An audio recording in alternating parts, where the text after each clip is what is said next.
მოგესალმებით, მე ნატალა, ეს ჩემი ავტოარხი ავტოპარკია, ეს კი ჩემი დღევანდელი სტუმარი 2023 წლიანი Kia Sportage GT Line-ია. პირველ რიგში მადლობა რომ გვიყურებთ, იწერთ ჩვენს არხს, გვიწერთ კომენტარებს და გვაძლევთ სტიმულს რომ გადავიღოთ ახალ-ახალი ავტომობილები და შემოგთავაზოთ ჩვენს YouTube არხზე. ახლა კი გადავიდეთ უშუალოდ ავტომობილის განხილვაზე.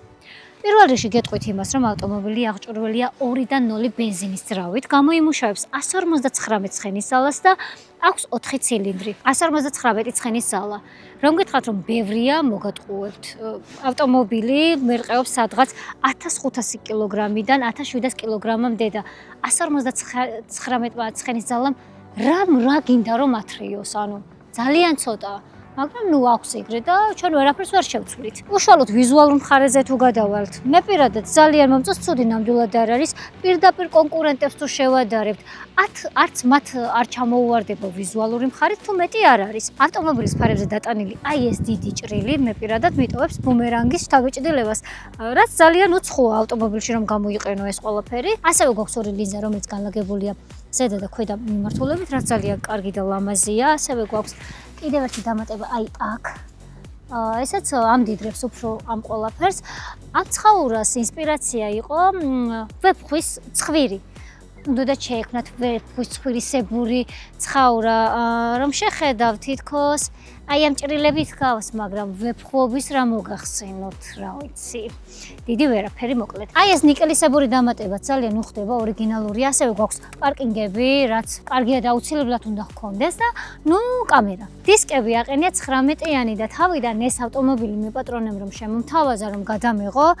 რა თქმა უნდა, მადლობა მეპატრონეს რომ მე გადამაღებინა ეს ავტომობილი. მეგონა რომ იყო ან ჰიბრიდი, ან ელექტროავტომობილი. ვინაიდან ასეთი შეკრული და ერთი მთლიანი დისკები ახასიათებთ მათ, რომ უფრო მეტი აეროდინამიკა ჰქონდეთ. თუმცა არ აღმოჩნდა ჰიბრიდი და არის ჩვეულებრივი ბენზინის ძრავიანი ავტომობილი. ცუდი დისკი არ არის, მაგრამ ბევრად ლამაზ და ეფექტურს ველოდებოდი, სიმართლე რომ გითხრათ. გვერდზე თუ გადავალთ, ძალიან ლამაზად მოყვება აი ეს შავი დამატება. რაც ძალიან უხდება, უფრო ელეგანტურს და მდიდრულ ელფერს აძლევს ავტომობილს და კარგია რომ აი შეწყვეტები არ აქვს რა, ანუ მთლიანად გადაბმულია აი წინა და უკანა დამატებებზე. მე მომწონს ეს ყველაფერი. იგივე მეორდება შიდა მხრიდანაც აი ამ ზონეზე, რაც ძალიან ლამაზია და თვალს სიამოვნებს რომ აღებ და მთლიანი სითეთრი არ გვხვდება უცებ. ეს ძალიან მომწონს, მაგრამ კი რისკია თუ რაღაც მზეობა არ ჩააყენა თავის ავტომობილზე. ასეთი მზეობა გახლავთ აი ეს დაკეტვა გაღების ღილა კი აი რავი ავტომობილები უკვე რავი თავისით დადიან და აი ეს შავი მზეობა რა არის? ეს ერთი სენსორი დაგენანათ. ახლა კი დროა გადავიდეთ ავტომობილის უკანა ნაწილზეც. პირველ რიგში მინდა გესაუბროთ ავტომობილის ფარებზე და რაღაცა შვება ავტომობილი. და აი ისიც. ეს არის ერთ-ერთი ძალიან მაგარი ფუნქცია, როდესაც დატვირთული გაქვს ხელები და ავტომობილის გაღების ნერვი არ გაქვს. ავტომობილთან რომ მოდიხარ, თავისით ხვდება რომ იყავი გასული და მოდიხარ, ამიტომ თვითონ გიღებს კარებს. ჯელტმენი. ეს ძალიან კარგი ფუნქციაა. ოღონდ მართლა ვისურვებდი რომ სხვა ბრენდებმაც გამოიყენონ ეს ყველაფერი, ოღონდ მიაწერა რომ Kia-ს მოფიქრება. ფარებზე გადავიდეთ ახლა. ფარები რატომღაც იფიქრეს რომ რაღაცით ამერიკელებს უნდა დამსგავსებოდათ და მაინც ვოლტს დაამსგავსეს. აი ვოლტისებური უკანა ფარები აქვს ამ ავტომობილს, რაც ძალიან არ მომწონს, მხოლოდ იმიტომ რომ ვოლტი თვითონ არ მომწონს და მეზიზღება. ასევე გვაქვს პარკინგები, რაც ძალიან კარგია. დიფუზორი აი ქაღალდივით დიფუზორი ძალიან თხელია, რავი, ლამაზია, მაგრამ უხარისხო. ასევე ძალიან მომეწონა თვითონ ამ ავტომობილის ფორმა, რომელიც ძალიან ლამაზად მოყვება მთლიანობას. რა აქ თითქოს ჩაზნექილიც არის, ესეც ძალიან ეფექტურია. დამატებული შავი დეტალები, რომელიც ძალიან უხდება, უფრო მეტი ეფექტი აქვს ავტომობილს რომ გაივლის, ანუ რომ არ გაინტერესებდეს შეგიხედება რა. ისეთი ეფექტია ეს შავი დამატება. ნუ წარწერები როგორც ყველა ავტომობილზე აქაც გვხვდება, თვითონ ბრენდი, ასევე ავტომობილის მოდელი და რომ არის GT Line, ესეც ძალიან ლამაზია. მე როგორც სხვა ჯიპების საბარგულის კარი დამიტესტავს წინაღობებზე, ესეც აუცილებლად უნდა დავტესტო, რადგან ძალიან მაინტერესებს. ვაი მე არ ამიყოლა. არ მუშაობს. ალბათ საქართველოში არ მუშაობს, თორე სხვაგან იმუშავებს. დაკეტვაზე ხო, აი დაკეტვაზე უბრალოდ საინტერესოა გაღებაზე რატომ არ მუშაობს და დაკეტვაზე რატომ მუშაობს. არ ვიცი, ვერაფერს ვერ გეტყვით. რაც შეეხება საბარგულის ზომას, საკმაოდ ნორმალური ზომის საბარგულია, ანუ რამდენიმე ჩემოდანი თავისუფლად ჩაგეტევოთ და შორს გზავრობის დროს დისკომფორტი არ გექმნებათ. უბრალოდ არის ერთი მაგრამ. თუ მოგვინდება რომ სავარძლები გადავწიოთ, არის ხელის ბერკეტი და მერე თუ გვინდა რომ სავარძლები დავაბრუნოთ საწყის პოზიციაზე, უნდა მოვუაროთ, გავაღოთ კარი, რომელიც აუცილებლად ჯერ უნდა გავაღოთ იმ მზეობა ღილაკით და მერე ხელით უნდა დავუბრუნოთ სავარძლები საწყის პოზიციაზე, რაც ძალიან არაკომფორტულია. მე თუ მკითხავთ, ერთი ღილაკი იყო, რომელიც დააბრუნებდა თავის ადგილზე რა. მეტი ისეთი არაფერი, ნორმალური ზომის საბარგულია და ეს ფარდო რაღაცა მთლიანად გაურკვევლობა არის. ახლა კი გადავიდეთ უშუალოდ სალონზე. კარს თუ შევხედავთ, საკმაოდ კარგი ზომის კარია და ძალიან რაც მომეწონა არის გამღები ბერკეტი. ძალიან უცხო და დახვეწილია, თან რბილი. ანუ აი რაღაც ძალიან ისეთი დაჯახების მომენტი არ აქვს. თვითონ აი ამ პანელს მინების რეგულირებას და ასე შემდეგ საკმაოდ ნორმალური ხარისხია. თქვენ წარმოიდგინეთ და არ ველოდებოდი, ძალიან ლამაზია. აქაც სირბილე გვაქვს, აქაც სირბილე გვაქვს, ანუ მთლიანად კარი არის რბილი, რაც კარგია. რატომღაც ველოდებოდი რომ ავტომობილში შეგხვდებოდა ჰარმან კარდონის აუდიო სისტემა, მაგრამ არ გვაქვს, მხოლოდ ჰიბრიდებს ახასიათებთ თურმე ამაზე დაჟმოტეს რა. საჭა საკმაოდ პატარა და ლამაზი საჭია, მე რაც ძალიან მომწონს, არ არის რაღაც ძალიანად დიდად გადაწელილი, აი ძალიან კომფორტულია, იმდენად კომფორტულია, რომ აი ვერ წარმოიდგენთ. ღილაკებიც საკმაოდ ხარისხიანი, ანუ ღილაკებზე მართლა არ ველოდებოდი აი ამ ხარისხს და მონიტორი. აი მონიტორი ცით როგორი აქვს თავიდან ეს რკალისებური ტელევიზორები რომ შემოვიდა და ხალხი რომ გამოშტერდა იმ ტელევიზორზე ზუსტად ეგეთი. აი რაღაცნაირად მოხრილი რკალისებური ტელევიზორია აქაც და ძალიან კარგი გამოსახულება აქვს. აი ამაზე კარგი გამოსახულება მე პირადად არ მართლა არ ვიცი. აი აქ თითქოს შავად გამყოფი ზოლია, რომელიც ყოფს დისპლეის და უშუალოდ მაჩვენებლების დაფას. ძალიან ლამაზია, ვერაფერს ცუც ვერ ვიტყვი. აი ეს ზედაპირიც კარგად მიყვება, ეს დამატებაც ძალიან ლამაზია და რაც მთავარი, აი ეს არ არის პლასტმასი. ანუ სირბილეები ავტომობილში არის და აქ ფული არ დაუჟმოტავთ. სხვათა შორის ეს რკალისებური და მთლიანი მონიტორი მოყვება მხოლოდ GT Line-ის კომპლექტაციის კიებს. მე თუ მკითხავთ, ძალიან კარგია, იმიტომ რომ ყველა კომპლექტაციას არ უნდა მოყვებოდეს ასეთი განსაკუთრებული მონიტორი, იმიტომ არ არის საჭირო, რაღაც განსხვავება უნდა იყოს. ამიტომ გამართლებულად მივიჩნევ ამ ყველაფერს. აქ გვხვდება ძალიან პატარა სენსორული დაფა, სადაც გვაქვს როგორც რუქა, ასევე ნავიგაცია და ასე შემდეგ. რავი, ძალიან ლამაზია, ეს ღილაკები ძალიან კომფორტული და პატარებია, ანუ ხმასაც არ გამოსცემს რაღაც უხეშად, ესეც ძალიან მომწონს. ტელეფონის დამტენი უკაბელო, რომელიც არ ტენის. არა, ნამდვილად არ ტენის. ეს Toyota-სგან გადმოიღეს, იმათთანაც პრობლემა იყო და აი აქაც ეგ პრობლემა გვხვდება. გვაქვს USB დამტენის საერთებელი, ასევე Type-C, ესეც კარგია და აი ეს ზონა არის ჩემი ფავორიტი. უზომოდ მომწონს, აი რა გავაკეთო, ძალიან კარგია. გვაქვს სავარძლების გათბობა, გაგრილება ორივე მხარეს, ასევე საჭის გათბობაც, რაც ზამთარში არის ხალხო უკომფორტულესი რამე, სტარტ-სტოპის ღილაკი. მიუხედავად იმისა, რომ ამ ზონაზე მე ძალიან მიყვარს ეს ფუნქცია, ძალიან უხერხულ ადგილზე აქვს, რადგან სიჩქარეების გადამთვლელი ბერკეტი ისეთია, რომ აი გიწევს რომ ხელი ან შეუცურო, ან ზემოდან დაადო თითი რა. არაკომფორტულია მხოლოდ მაგის გამო, მაგრამ ამ ზონაზე განთავსება პირადად ჩემთვის არის ძალიან კომფორტული, რამ ანუ არ მიყვარს აქ რომ არის, აქ ბევრად მირჩევნია.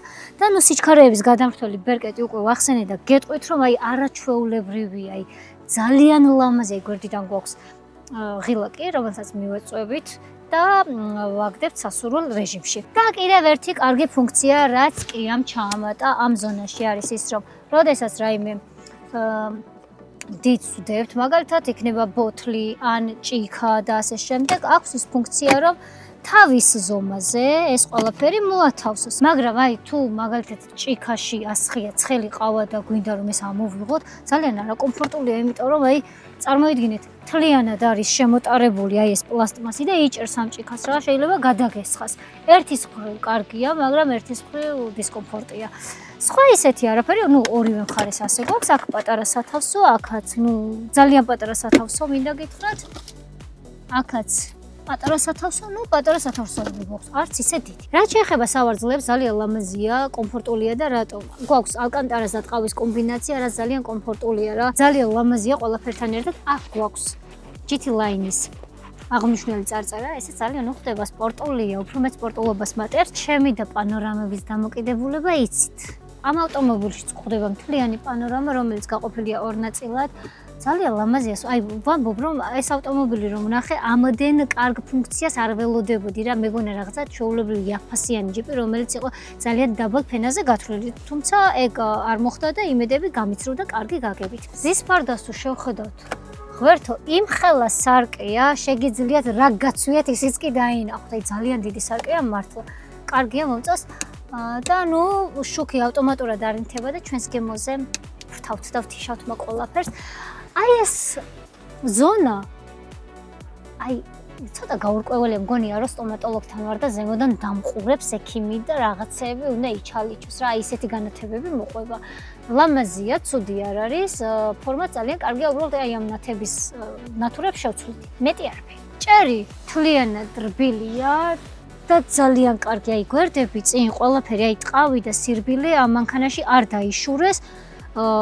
ფასი რაც აქვს ამ ავტომობილს ნამდვილად ღირს, ნუ ფასიც რა თქმა უნდა გელაპარაკებით ვიდეოს ბოლოს, ცუდი არ არის. მე მომწონს ეს ავტომობილი ნამდვილად. გადავიდეთ უკანა ზონაში და დავტესტოთ უკვე როგორია იქ ჯდომა. ნუ კარზე რა თქმა უნდა ცუც ვერაფერს ვერ გეტყვით, იმდენად მომწონს სივრცეს რაც შეეხება. სივრცე საკმაოდ კარგია, სიმაღლეც აქვს ჭერს, თავზე არ გებჯინება. მიუხედავად იმისა, რომ სავარძელი საკმაოდ უკან არის მოწეული, სივრცე მაქვს, რომ ფეხები კომფორტულად მედოს და როგორც მინდა ისე გავშალო და მოვხარო, ეს ძალიან მომწონს. ასევე გვაქვს ხელის ჩამოსადები, რომელიც საკმაოდ რბილად ჩამოდის და უბრუნდება საწყის პოზიციას Toyota-სგან განსხვავებით, რომელიც ისე ჯახუნობდა, რომ აი არ იყო ამისთვის განკუთვნილი, აი მართლა არ იყო. გვაქვს სათავსო, რომელიც არაფერში არ გამოგვადგება და აი ეს უცხო დამატება, რომელიც გაცვეთილია, გაცრეცილია, აი რავი რა არის. ჯერ საერთოდ ძალიან მახინჯია, აი უმახინჯესი, ანუ მთლიანად ფორმას უკარგავს ყველაფერს და პლუს არის კაი საჯაჯგური, აი ტომის გაგიღუნავს უკან ვინცის ის. აი მართლა. და ეს რა საშინელება არის, უბრალოდ უნდა ნახოთ ხალხო, წიხო ისეთი სილამაზე იყო და აქ არის რაღაცა ან არაფერში არის ის, აი ამოიღე და გადააგდე. შეიძლება ნაგავიდანაც კი არავინ არ წაიღოს, ესეთი მახინჯი რამეა. და ყველაზე კარგი რაც მომეწონა არის Type-C შესაერთებელი, აი ამ სავარძლის ზონაზე, რაც ძალიან კომფორტული, აი აქ აღარ გიწევს შეერთება Type-C-ს. აქვე გაქვს შენი სივრცე გაქვს და მორჩა. მეტი არაფერი. ნუ ჭერი როგორც გითხარით, პანორამა და კარგად მოყვება მთლიანად მგზავრსაც და კომფორტულად ზის მგზავრიც. და კიდევ ერთი კარგი რამ რაც არის ავტომობილში, არის რეგულირებადი სავარძელი, რომელიც აი ჯერ დავუბრუნოთ ესე. შეგვიძლია ამ ზომაზეც გქონდეს, ცოტა გადავწიოთ და აქაც და ნუ მერე უკვე ძალიანად წამოვწვით. ეს ძალიან კარგია, მართლა უღონთ. კიდევ ერთ ძალიან ცუდ ფუნქციას გეტყვით ავტომობილის. რატომღაც ჩვენს ქვეყანაში თუ ზოგადად არ ვიცი რატომ არის ის კულტურა რომ არ შეიკრან ღვედი. ამ ავტომობილში არის ისეთი კულტურა რომ აუცილებლად უნდა შეიკრა ღვედი უკან ვინც ის, იმიტომ რომ ისე წრიპინებს ავტომობილი, მთელი გზა წრიპინებს. ყველაფერთან ერთად გვაქვს მესამე დამატება ღვედის, რომელიც აი ამ ზონაში მჯდომა პირმაც უნდა შეიკრას. ერთი-ორი სიტყვა რა თქმა უნდა გასაღებზეც უნდა გითხრათ. რას გაგონებთ ეს გასაღები? მე პირადად სანთებელას. ცუდი არ არის, მინდა გითხრათ, ნუ სანთებელა და მოწევა ვისაც უყვარს, იმისთვის კარგია. აი აქ არის ჩამკეტი, გავღები და ნუ საბარგულის გაღება. ძალიან კომფორტულია, აი გვერდიდან რომ მიეწევით, თითქოს ბომბიც უნდა ააფეთქო რა, უცებ. ლამაზია და უცხოა. ნუ გაღება დაკეტა. კარგი გასაღებია. ძალიან მძიმეა. და ამორტიზატორები არ აქვს. გონი რაღაც დავაშავე ძალიან ცუდი ბოლო ერთი თვის განმავლობაში, იმიტომ რომ წინა მანქანას გადავიღე და აი ეს საშინელება ჰქონდა და ახლაც ვიღებ და ეს საშინელი ჯოხი აქვს. და ძალიან მძიმეა. რომ არ გამოიჩინება ისეთი ადგილია რა, უნდა დაასვალკო მართლა ეს ძრავის ხუფი და არ გამოაჩინო აქავრობა. მოხმარებაში მითხრას რომ საკმაოდ კარგი ძრავია ამ ავტომობილში ჩადებული და არ ფუჭდებაო. საერთოდ თუ არ ახდიო ამ ძრავის ხუფს, არც ეგ არ არისო პრობლემაო, მაგრამ ვაიმე თუ ახდა მოგიწიათ ხო აი? ხომ მძიმეა, მე ეს უბედური ჯოხი არც გამოიჩინება და ნუ არ ვიცი. გეტყვით კიდევ იმას, რომ ისეთი ძრავია რა, ვერ ერევა სიმძიმეებს, თუ დატვირთავთ ძალიან ბევრი ზიხართ ავტომობილში, უკვე დაჩანჩალებს როგორც იტყვიან, ანუ თუ გინდათ რომ ძიმეტვირთი ატაროთ, ოჯახში ბევრი ხართ და მხოლოდ თქვენთვის არ გინდათ და არ ხართ ძალიან ეგოისტი, უნდა იყიდოთ ცოტა უფრო მძლავრი ძრავის მქონე კია. ამ შემთხვევაში არ გამოგადგებათ ეს. დანარჩენი, რა ვიცი, აი ჩაიხედეთ, აქაც ისე როგორც Toyota Camry-ში ისწავლით ძრავის აწყობას და დაშლას, ზუსტად იგივეა. სადრა შედის და გამოდის ხელის გულზე გილაგიათ. აი ჩახედეთ უბრალოდ შიგნით. რბილად ვერ დააფარებთ ავტომობილს, ძრავის ხუბს, აი. აი ზუსტად ასე უნდა დახურეთ, კაი ჯიგრულად და კაცურად რა. აუ რავი, ძალიან ისეთი თემაა. ნუ ჟეშტი კარგია, შეიძლება ითქვას რომ აი ამის ხარჯზეც არის ამ სიმძიმეს ყველაფერი, მაგრამ Toyota-ში რის ხარჯზე იყო ის ყველაფერი, აი გადავიდეთ უშუალოდ ავტომობილის ტარებაზე. კარგი ის არის რომ პარკინგი ავტომატურია, არ გვიწევს ხელით მუხრუჭის ჩაწევა. კადრი ჩაგვივარდა მხოლოდ იმიტომ რომ უკან ღვედი არ ჰქონდა შეკრული. საჭე ძალიან რბილია, ხელს ძალიან კარგად მიჰყვება. სამუხრუჭე სისტემაც კარგი აქვს, მოხვევის კუთხე საკმაოდ დახვეწილი აქვს. ვერ გეტყვით რომ აი რაღაცა ძალიან დიდი და კარგი მოხვევის კუთხე აქვს ხო, მაგრამ ცუდი არ არის. ძალიან რაც მომწონს არის საქარე მინა იმდენად კარგი თვალთახედვის არეალი აქვს რომ აი არ ვიცი. სიმაღლეც კარგი აქვს. საკმაოდ ისეთი აი სპორტული ჯდომა აქვს, არ აქვს ძალიან მაღალი, არც ძალიან დაბალი და კარგი ის არის რომ აი კარგად გრძნობ რა ამ მანქანას, აი მთლიანად მოყვება, რაღაცა შიშის მომენტი არ გეუფლება, რომ აი შეიძლება სადღაც ვერ დაიმორჩილო, ან არ დაიმორჩილო და ასე შემდეგ.